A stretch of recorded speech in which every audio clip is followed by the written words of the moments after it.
April 11వ తారీఖు మరో గొప్ప విశేషం ఉందండి. ఆ రోజు ఉత్తరాషాఢ నక్షత్రం, ఉత్తరాషాఢ నక్షత్రానికి అధిపతి కుబేరుడు. అదే రోజు నవమి, శ్రీరాముని యొక్క జన్మతిథి.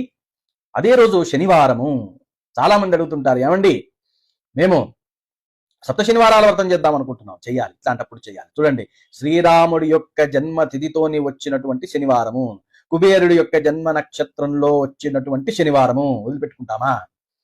సప్త శనివారాల వ్రతం అనుకున్న వాళ్ళు చేసుకోండి, మొదలు పెట్టుకోండి. లేదండి మేము చెయ్యలేము, వెంకటేశ్వర వజ్ర కవచం 9 సార్లు చేసుకో, అఖండమైనటువంటి సంపదలు. ఎందుకంటే ఆ రోజు కుబేరుడు ఆధిపత్యం ఉన్నటువంటి నక్షత్రం వస్తున్నది.